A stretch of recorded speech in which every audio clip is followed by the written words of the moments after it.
There was once a king whose queen had hair of the purest gold and was so beautiful that her match was not to be met with on the whole face of the earth. But this beautiful queen fell ill, and when she felt that her end drew near, she called the king to her and said, "Promise me that you will never marry again unless you meet with a wife who is as beautiful as I am and who has golden hair like mine." Then when the king in his grief promised all she asked, she shut her eyes and died. But the king was not to be comforted, and for a long time never thought of taking another wife. At last, however, his wise men said, "This will not do. The king must marry again that we may have a queen." So messengers were sent far and wide to seek for a bride as beautiful as the late queen. But there was no princess in the world so beautiful, and if there had been, still there was not one to be found who had golden hair. So the messengers came home and had had all their trouble for nothing. Now the king had a daughter who was just as beautiful as her mother and had the same golden hair that showed. And when she was grown up, the king looked at her and saw that she was just like this late queen. Then he said to his courtiers, "May I not marry my daughter? She is the very image of my dead wife. Unless I have her, I shall not find any bride upon the whole earth. And you say there must be a queen." When the courtiers heard this, they were shocked and said, "Heaven forbid that a father should marry his daughter. Out of so great a sin, no good can come." And his daughter was also shocked, but hoped the king would soon give up such thoughts. So she said to him, "Before I marry anyone, I must have 3 dresses. One must be of gold, like the sun.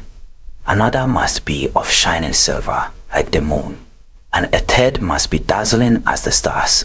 Besides this, I want a mantle of 1,000 different kinds of fur put together, to which every beast in the kingdom must give a part of his skin." But the king made the most skillful workmen in his kingdom with the 3 dresses, one golden like the sun, another silvery like the moon, and a third sparkling like the stars.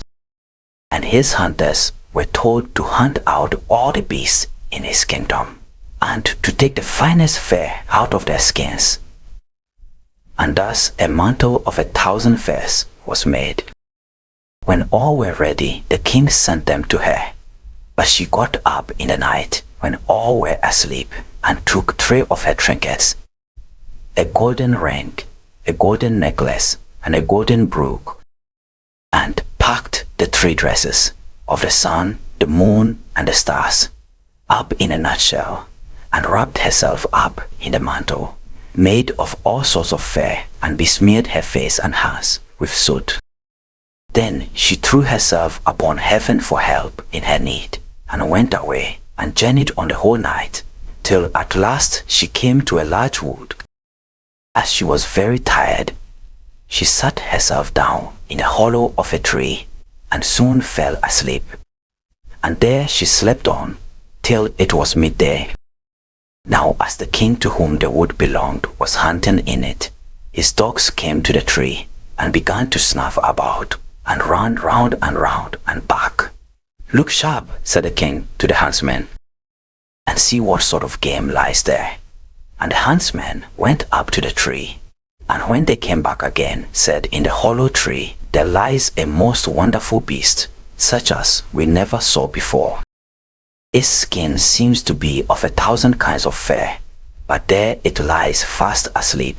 See," said the king, "if you can catch it alive, and we will take it with us." So the huntsmen took it up, and the maiden awoke, and was greatly frightened, and said, "I am a poor child that has neither father nor mother left.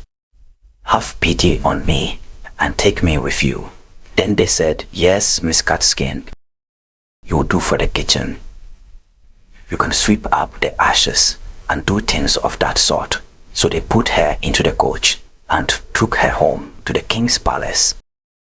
Then they showed her a little corner under the staircase where no light of day ever peeped in, and said, "Catskin, you may lie and sleep there." To blow the fire, pluck the poultry, pick the herbs, sift the ashes, and do all the dirty work.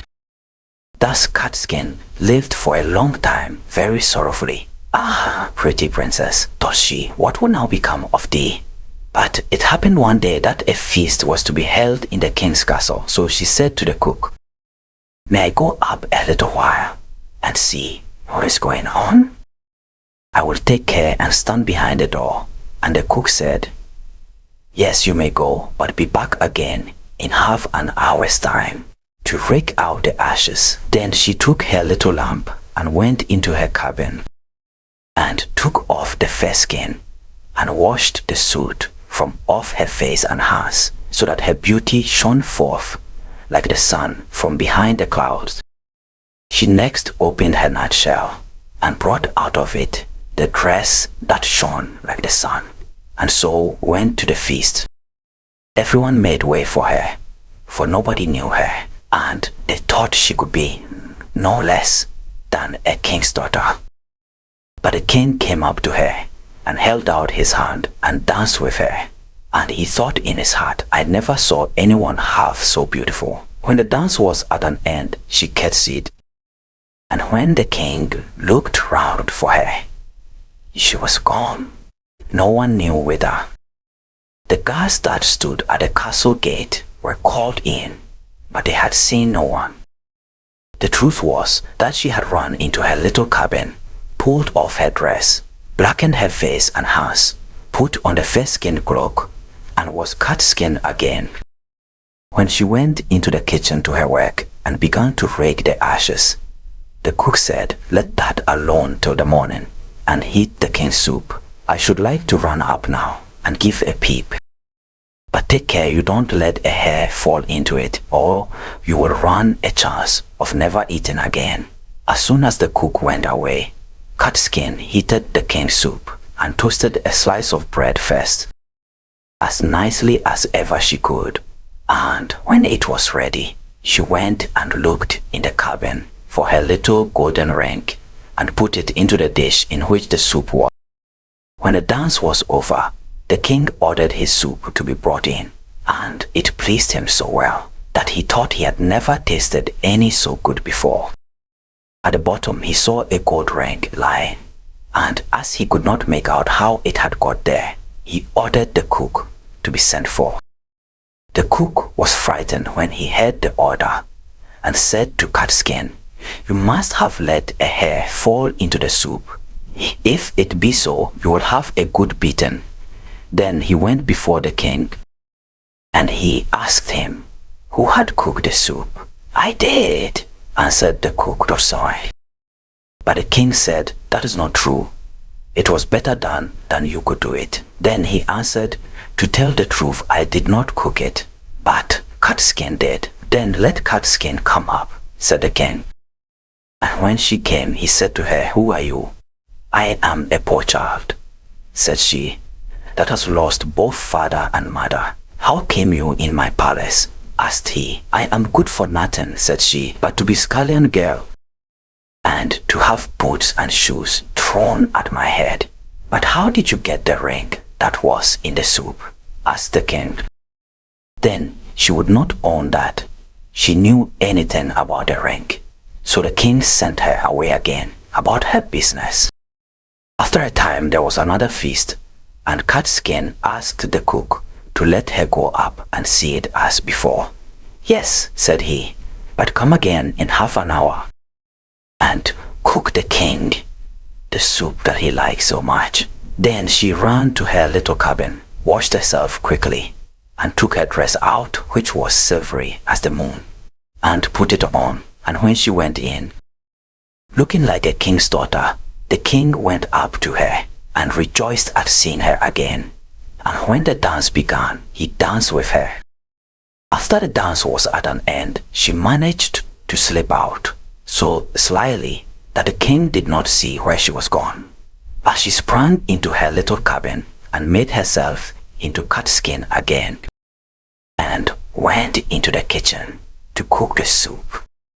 Whilst the cook was above stairs, she got the golden necklace and dropped it into the soup. Then it was brought to the king, who ate it, and it pleased him as well as before. So he sent for the cook, who was again forced to tell him that catskin had cooked it. Catskin was brought again before the king, but she still told him that she was only fit to have boots and shoes thrown at her head. But when the king had ordered a feast to be got ready for the third time, it happened just the same as before. "You must be a witch, catskin," said the cook, "for you always put something into your soup, so that it pleases the king better than mine." However, he let her go up as before. Then she put on her dress, which sparkled like the stars, and went into the ballroom in it. And the king danced with her again, and thought she had never looked so beautiful as she did then. So whilst he was dancing with her, he put a gold ring on her finger without her seeing it, and ordered that the dance should be kept up a long time. When it was at an end, he would have held her fast by the hand, but she slipped away and sprang so quickly through the crowd that he lost sight of her. And she ran as fast as she could into her little cabin under the stairs. But this time she kept away too long and stayed beyond the half hour. So she had not time to take off her fine dress and threw her fair mantle over it, and in her haste did not blacken herself all over with soot, but left one of her fingers white.